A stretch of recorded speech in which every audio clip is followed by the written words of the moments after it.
Shalom, selamat malam Bapak Ibu Jemaat yang dikasihi Tuhan yang saat ini mengikuti ibadah kategorikal ministry. Kita akan bersama-sama menaikkan pujian bagi Tuhan, dan saya mengajak untuk kita bersama-sama bersehati di dalam doa. Kami bersyukur kepada Allah Bapa yang kuasa yang menaungi setiap kehidupan kami dengan kasih, rahmat dan pengampunan Tuhan. Biarlah hati kami boleh bersyukur melalui pujian kami kepada Tuhan. Engkau boleh dimuliakan Tuhan. Di dalam nama Tuhan Yesus Kristus. Haleluya, amin. Biarlah kesetiaan kita terus kepada Tuhan sampai seumur hidup. Tuhan memberikan kekuatan di dalam segala kelemahan untuk mengiring Tuhan. Amin.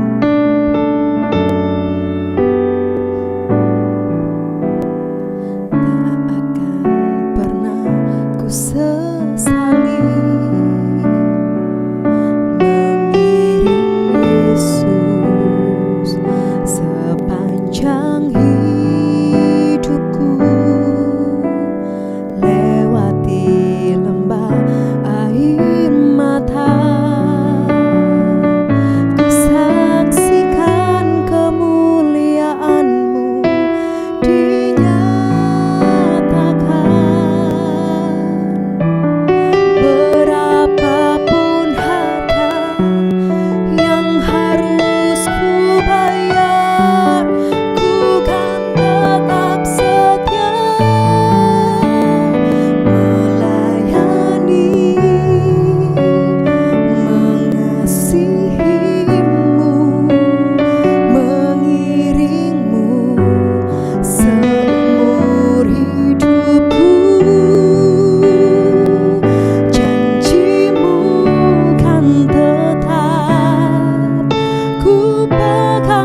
Puji nama Tuhan, saudara yang dikasihi Tuhan.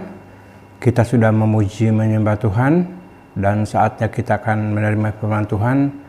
Mari sama-sama kita berdoa.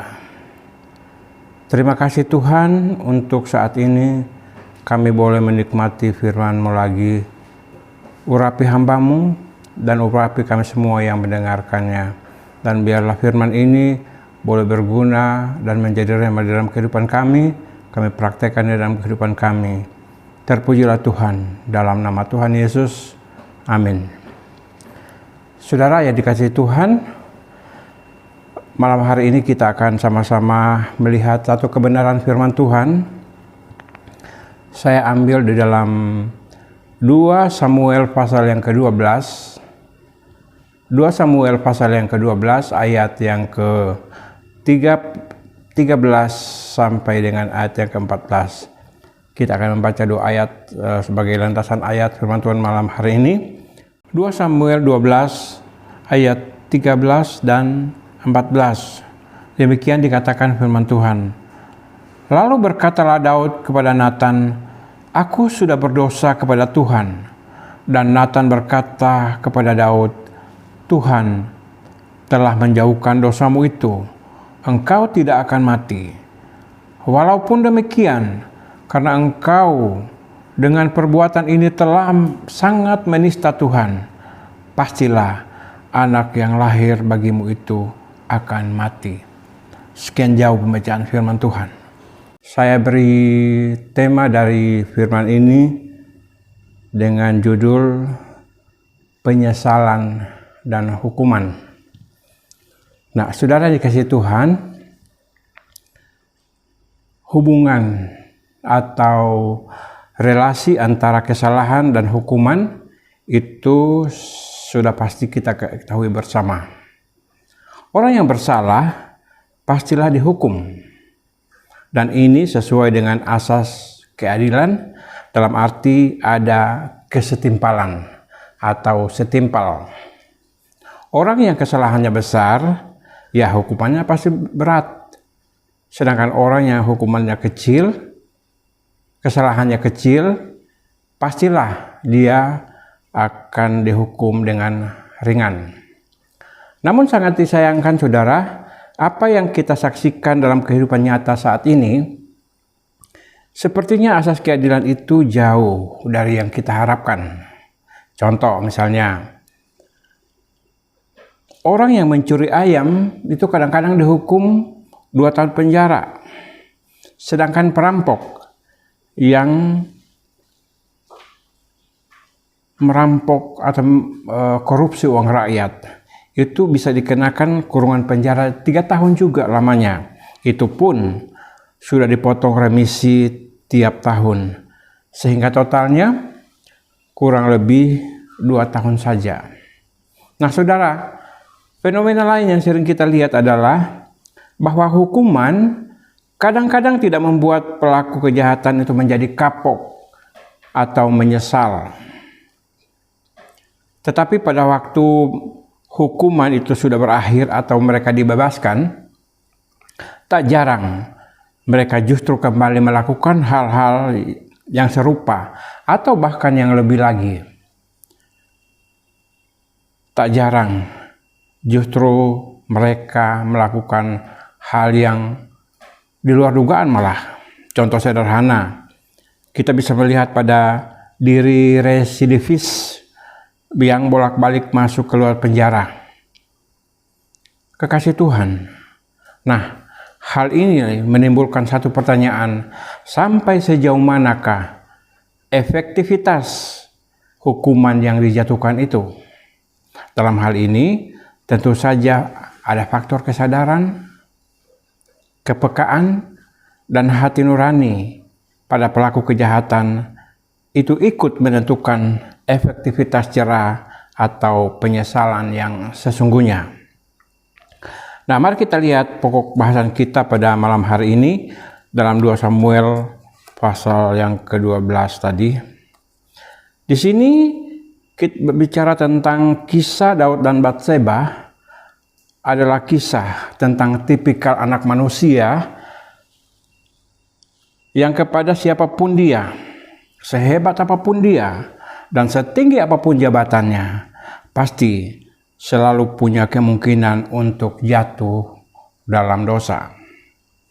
Walaupun demikian, saudara, dalam perspektif kerajaan Allah, manusia yang berdosa pun tetap dapat menjadi alat di tangan Tuhan untuk mendapatkan keselamatan dan kesejahteraannya di dunia ini. Nah, sekarang mari kita lihat atau mari kita simak kisah antara Daud dan Batseba ini. Dikatakan suatu sore Daud berjalan-jalan di atas suatu rumahnya. Lalu kemudian tanpa sengaja dikatakan dia melihat seorang perempuan sedang mandi yang tak lain adalah Batseba, yang notabene itu adalah istri Uria, sang prajurit kerajaan. Nah, singkat cerita, Daud itu dikatakan lalu tertarik kepadanya, dan keinginan untuk mendapatkan Batseba adalah perkara yang mudah karena Daud adalah seorang raja. Tetapi persoalan menjadi rumit ketika Daud mengetahui bahwa ternyata Batseba hamil. Kekasih Tuhan. Dan ternyata disinilah awal malapetaka itu datang. Dan karena persoalan ini, kemudian Daud dikatakan mencari alibi, yaitu dengan cara memanggil Uria. Nah, Daud mencari alibi, yaitu dengan menyuruh untuk pulang si Uria itu untuk pulang dulu dari medan pertempuran dan tidur bersama istrinya. Artinya untuk mengalihkan persoalan ini, dan ketika nanti ketahuan bahwa si Batseba hamil, tentulah tidak ada yang mencurigai bahwa Daudlah yang menghamilinya. Nah, dan dengan cara ini Daud berpikir ia akan lolos dari kesalahan. Daud ingin menutupi segala kejahatan dan dosanya dengan cara yang sangat licik, saudara. Tetapi Tuhan itu Maha Tahu. Segala yang diperbuat umatnya pasti tidak akan pernah luput dari pandangannya. Dikatakan tetapi Daud ingin menutup dosanya. Tetapi ternyata Uria menolak permintaan Daud. Ketika Daud meminta untuk pulang dari medan pertempuran, dan ternyata si Uria ini menolak untuk pulang. Uria beralasan bahwa tidak etis meninggalkan medan pertempuran, sementara rekan prajuritnya masih berjuang. Di sini kita bisa melihat sikap kesatria dan penuh tanggung jawab dari seorang prajurit Uria. Nah, saudara, setelah dikatakan Daud gagal dengan rencana yang pertama, lalu dia menyusun rencana yang kedua, di mana Daud dikatakan merencanakan untuk membunuh Uria lewat perantaraan Yoab, sang panglima. Maka dikatakan Yoab mengatur rencana strategi peperangan dengan menempatkan Uria di depan barisan, dengan tujuan supaya Uria mati terbunuh oleh musuh. Dan dengan taktik ini, ternyata Uria berhasil terbunuh oleh musuh. Nah, saudara yang dikasihi Tuhan, pertanyaannya adalah, apakah setelah Uria mati, persoalannya itu sudah selesai? Tentu tidak, saudara. Nah, dalam hal ini dikatakan ternyata Daud telah melakukan dosa besar. Dan dikatakan dosa yang berganda. Dosa apa itu? Yaitu yang pertama dosa zina dengan Batseba, dan yang kedua Daud melakukan pembunuhan berencana yang sangat keji terhadap Uria.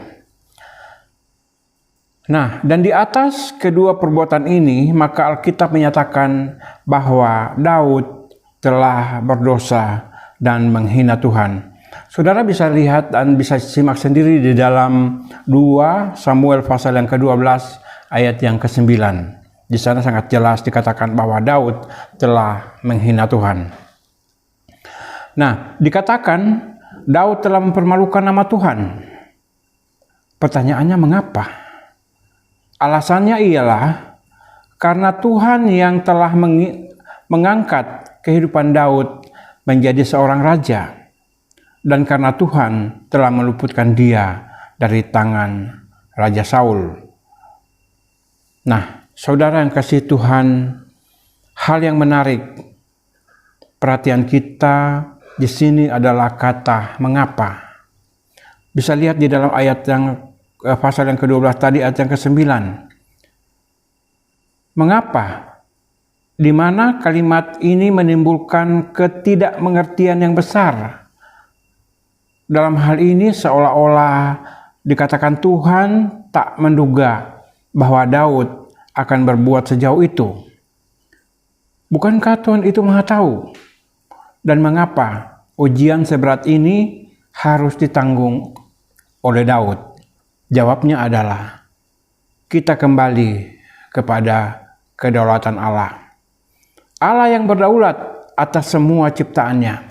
Jadi apapun yang Allah lakukan, entah itu ketika dia menguji Raja Daud dengan cara seperti ini, itu adalah kedaulatan Allah. Yang kedua, Allah memberikan kehendak bebas di dalam diri manusia untuk melakukan hal yang baik dan yang jahat. Allah menjadikan semua itu sempurna. Dia menjadikan manusia bukan seperti robot. Dan dari sini, saudara, kita bisa melihat keadilan Allah yang sempurna. Jadi, tidak ada alasan manusia untuk menyalahkan Tuhan. Kekasih Tuhan, melalui Nabi Nathan, Tuhan menegur Daud dengan menggunakan perumpamaan. Bisa saudara lihat di dalam pasal 12 tadi, ayat yang pertama sampai dengan ayat yang ke-14. Dan ternyata perumpamaan yang disampaikan oleh Nabi Nathan itu sangat mengenai sasarannya, saudara. Daud meresponi apa yang disampaikan oleh Nabi Nathan. Ketika Nabi Nathan datang disuruh Tuhan untuk datang menyampaikan pesan Tuhan kepada Raja Daud. Nabi Nathan datang dengan sebuah perumpamaan. Dan ternyata perumpamaan itu sangat-sangat kena di hati Daud pada saat itu. Nah, di sini kita bisa menemui starting point tentang respon dari Daud atas masalah ini. Apa tuh respon Daud, saudara? Respon Daud yang sebelum dia mendengar perumpamaan Nabi Nathan, dikatakan dia sangat marah. Daud sangat marah. Bisa saudara lihat di dalam 2 Samuel 12 ini, ayat yang ke-5 dan ayat yang ke-6. Dikatakan, Daud berkata, si kaya harus mengganti anak domba betina yang telah dirampasnya sebanyak 4 kali. Kemudian dikatakan, Daud berkata lagi, si kaya harus dihukum mati. Itu sebuah respon yang wajar dan sesuai dengan posisi Raja Daud. Nah, yang kedua, respon Daud setelah dia mendengarkan makna dari perumpamaan Nabi Nathan. Respon apa itu? Yaitu sebuah penyesalan. 2 Samuel 12 ayat ke-13 dikatakan, aku sudah berdosa kepada Tuhan. Sebuah pengakuan yang spontanitas dan penyesalan yang amat dalam. Saudara bisa baca di dalam Mazmur pasal yang ke-51 ayat 3 sampai dengan ayat yang ke-6. Nah, saudara, di situ ditulis tentang pengakuan Raja Daud, pengakuan dosa Raja Daud. Saudara, Daud tidak berdalih atau Daud tidak berkelit. Tetapi Daud mengakui langsung di hadapan Tuhan dan manusia. Kita bandingkan dengan sikap Raja Saul yang tidak jujur kepada Tuhan. Nah, lalu kita lihat bagaimana respon Allah terhadap penyesaul dan kejujuran Raja Daud. Tentu setelah mendengarkan semua ini, perumpamaan dari Nabi Nathan, tentu ada sebuah respon yang keluar dari Daud. Dan bagaimana respon Allah terhadap Raja Daud? Dikatakan Daud terhindar dari hukuman mati, namun Allah tetap menghukum Daud dengan hukuman yang lain. Yang pertama, anak pertama yang dilahirkan Batseba itu akan mati, yaitu hasil persetubuhan yang dilakukan secara tidak benar. Tetapi dikatakan anak yang kedua, yaitu Salomo, akan mendapatkan kasih dari Tuhan, di mana Salomo akan menggantikan posisi Daud sebagai Raja Israel. Dan dari keturunan ini kemudian akan lahir Sang Mesias penebus dosa umat manusia. Yang kedua, keluarga Daud akan senantiasa dirundung perang saudara. Bisa saudara baca semua kisah-kisah itu di dalam 2 Samuel. Nah, yang ketiga, Daud akan mengalami malapetaka dari keluarganya sendiri.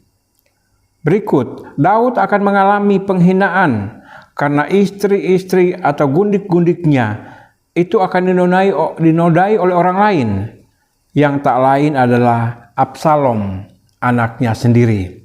2 Samuel 16 ayat 22, 20 dan 22. Nah, saudara yang dikasihi Tuhan,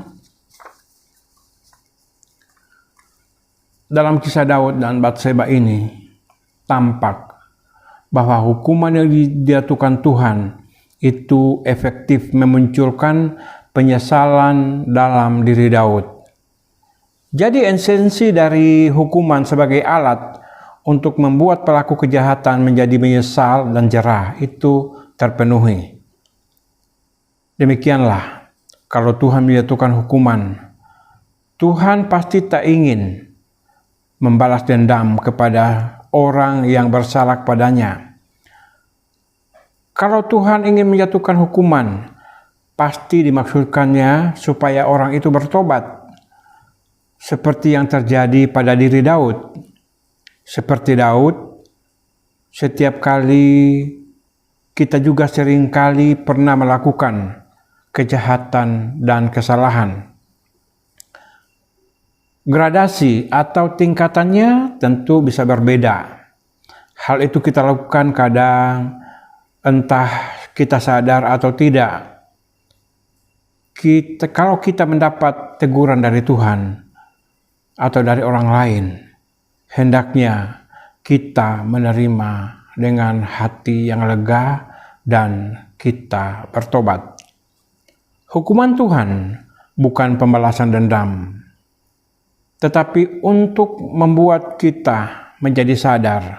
Dan kalau efek dan dampak dari dosa kita itu masih berjalan, hendaknya kita terima dengan kesadaran bahwa yang dimaksudkan Tuhan itu adalah agar kita bertobat dan menjauhi kejahatan. Kalau orang menjahati kita, janganlah kita sendiri yang menginginkannya, karena Tuhan berkata, pembalasan itu adalah hakku. Biarlah firman Tuhan malam hari ini menjadikan kita semakin dekat dengan Tuhan, membuat kita semakin berhati-hati di dalam melakukan tindakan kita setiap hari.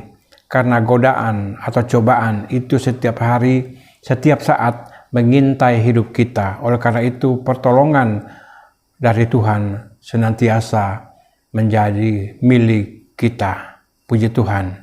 Amin. Mari kita berdoa.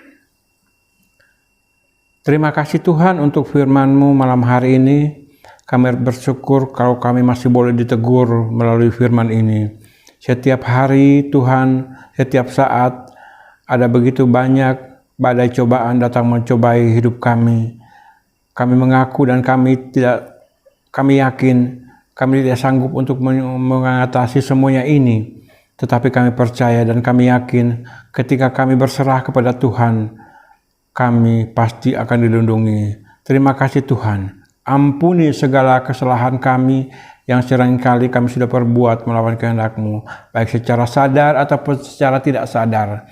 Mari Engkau berkati umat-Mu, anak-anak-Mu yang mendengarkan siaran ini Tuhan, dan biarlah kiranya mereka boleh diberkati oleh firman-Mu. Berkati kami semua di dalam segala usaha pekerjaan kami, di dalam pelayanan kami, di dalam tindak tanduk pekerjaan kami setiap hari. Dalam nama Tuhan Yesus Kristus kami berdoa dan mengucap syukur. Amin.